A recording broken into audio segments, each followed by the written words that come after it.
అత్తమ్మా అందించో. ఏంటిది కానీ ఏంట్రా ఏంటా పని చేయటం తొందర కానండి అనపల్లి అవుతుంది అనండి. ఈ ఏడు మనం పట్టిందల్లా బంగారం అయిందిరా. ఎకరాకి 35 బస్తాలు పై మాట మరి. అట్ట పెద్దగా రోమకండ్రా ఇటుకళ్ళు పడతాయి.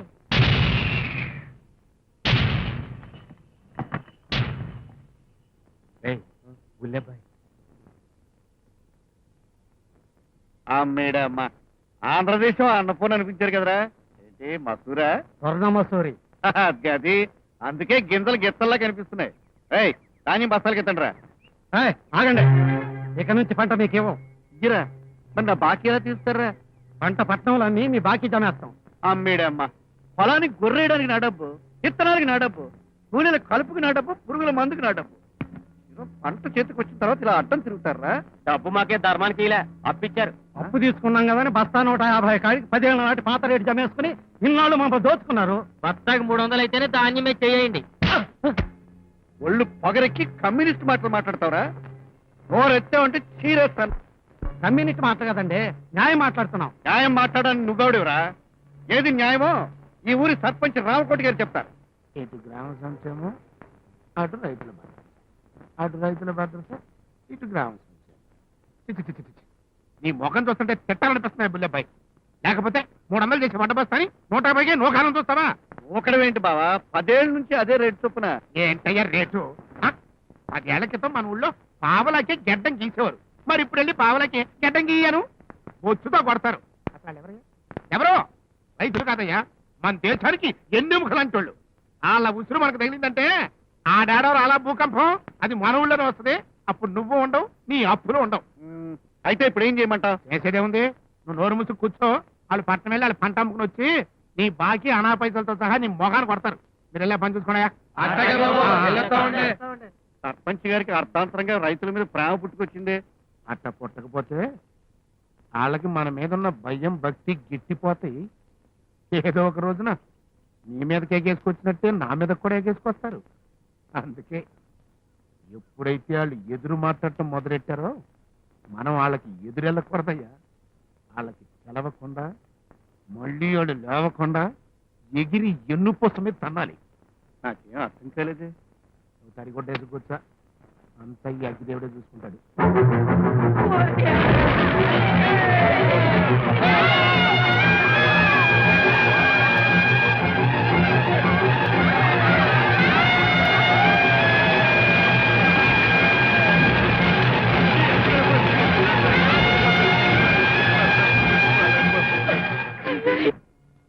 చేతికొచ్చిన పంట నోటికి అందకుండా పోయింది. చేసిన అప్పులు అట్టగే ఉన్నాయి. ఉన్న పొలాలు కాస్త తాకట్టుకి వెళ్ళిపోతున్నాయి. అక్కి దేవుడా, మా రైతులు ఏం అన్యాయం చేశారయ్యా.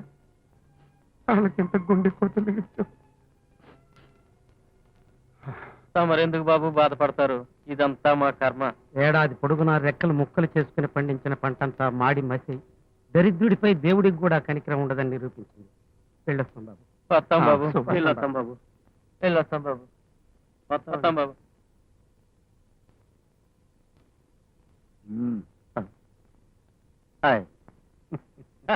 బుల్లబ్బాయ్, ఇక తడిగొడ్డేసి కూర్చోమయ్యా. నిజంగానే తడిగుడ్డేసుకున్న సంబరంగా ఉంది బావా. అమ్మేడే అమ్మ పొద్దెక్కి దిగే లోపల వాళ్ళ తలరాత్రులు మన చేతుల్లోకి వచ్చేటట్టు చేసావు. ఎలా జరిగింది బావా ఇదంతా? ఎలాగే ఉండే, రైతు సోదరులు కొంచెం ఆవేశపడుతున్నారా అన్న. ఒకసారి వాళ్ళ పొలాలకి వెళ్ళి చూసిరా అన్న అంటే అడు కాల్చి వచ్చేసరికి ఎవరది? నేనే చుక్కను నేనే, ఈ పగడి చుక్కను నేనే. ఎవడు బావా ఈ దుప్పటి వీరుడు? నీ ప్రాణం కంటే పుట్టినవాణ్ణి, నీ చేతి గోరుముద్దలు తిని తింత ఎదిగినవాణ్ణి. బావా మొత్తానికి నీ దారిలో నీ అల్లుడు తయారు చేసేస్తున్నావు అన్నమాట. అల్లుడా? కానీ కట్నం లేకుండా మా రామకోడి మావయ్య కూతురు పెళ్లి చేసేసుకుంటాన్ని ఒక ముచ్చట అయిపోతున్నాడు పిచ్చి వేద. మరి నువ్వేమన్నా? మనం నోరువి పడగాలే కాని మీ మావయ్య నీ కాళ్ళు చెప్పు తీసి పడతా. 4 నోట్లు చేతిలో పడేసరికి నోటమ్మడ పెద్ద పెద్ద మాటలు వస్తున్నాయే. అసలు నీ తాతకి నా తాకతికి మాగానికి బంజరు పూరుకున్నంత తేడా ఉంది. పిల్లబాయ్, నా కూతుర్ని డొంకల్లో పూలి కొంకలతో తిరిగేటట్టు కుర్ర సన్నాసికి చేయను. నా కాబోయే అల్లుడు అమెరికాలో చదివినోడై ఉండాలి, అమెరికాలోనే ఉద్యోగం చేసేవాడై ఉండాలి. అమెరికా అబ్బాయే కానక్కర్లేదయ్యా, అంగల కుదురు వాడైనా బుద్ధిమంతుడై ఉంటే చాలు. సరిగ్గా ఆమెకే మీ చెవిలో వేద్దామని వచ్చానమ్మా. ఏమి పంతులు ఆ పిచ్చి చూపులు నువ్వును, అమ్మాయి పైన ఉంది, ఏం భయం లేదు ఆ చెప్పు. గ్యారంటీ తమరిస్తే చాలమ్మా. ఈ కుర్రవాడిని చూసారు, సరిగ్గా అంగల కుదిరివాడే. చూడండి, చీకట్లో చూస్తే చిరంజీవిలో ఉంటాడు, వెలుతురులో చూస్తే వెంకటేష్ లో ఉంటాడు, మధ్యాహ్నం చూస్తే మోహన్ బాబులా ఉంటాడు. టోటల్ గా డౌటే లేని సంబంధం అమ్మా. చాలే ఆపవయ్యా నీ సొల్లు కబుర్లు నువ్వును. ఆ వంకాయల పడానికి ఇట్లాంటి కబుర్లు చెప్పి చెప్పే వాళ్ళ కొంప ముంచావు. ఆ పెళ్లి కూతురు పెళ్ళైన తెల్లారే పక్కింటాడితో లేచిపోయిందంట. అయ్యో పాపం. మరి మాకు ఇచ్చే సంభావన విషయంలో బేలలాడితే అలాగే అగోరిస్తాయండి. అసలు ఈ సన్నాయి మేళం పున్నాగ శాస్త్రి చికెన్ శుద్ధిగా ముహూర్తం కనుక పెట్టాడంటే ఆ? ఆ? శాస్త్రి ముహూర్తం అంటున్నావు దేనికి? తద్దరంగమ్మా. కోరి నీ అమ్మ కడుపు కాలా, ఆ? నీ పెరిగితేనే తగలయ్యా. సంబంధం తెచ్చిన దానికైనా ధైర్యంగా చెప్పచ్చుగా. ఊరుకోమ్మా. చూడు సన్నాయి మేడం పున్నాగ శాస్త్రి, అమ్మా, మొన్న కంకిపాడు సంబంధం తెచ్చినప్పుడు ఏమన్నాను? టెంకి పాలు కొడతానారమ్మా. మచిలీపట్నం సంబంధం తెచ్చినప్పుడు విశాఖపట్నం వరకు తరివి కొట్టారమ్మా. అమెరికా సంబంధం తప్ప ఆంధ్ర సంబంధం తేవద్దని చెప్పినా ఈ సంబంధం తెచ్చినందుకు నేనేం చేయాలి? ఏం చేస్తారమ్మా? అమ్మో, నీ పిల్లక కత్తిరించి మా పని మనిషికి సవరణ చేయిస్తా. అమ్మో.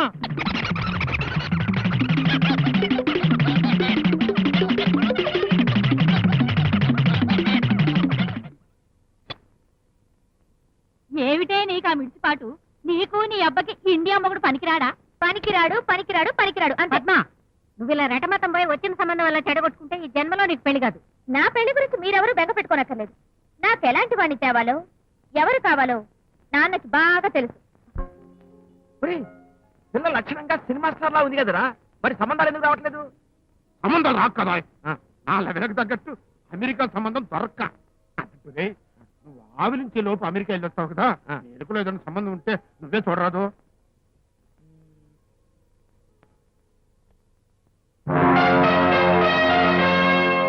Hello, Krishnaprasad estate. ఏ రాఘవా, నేనయ్యా ప్రకాష్ రావుని. కొంచెం మీ బాస్ కనెక్షన్ ఇవ్వు.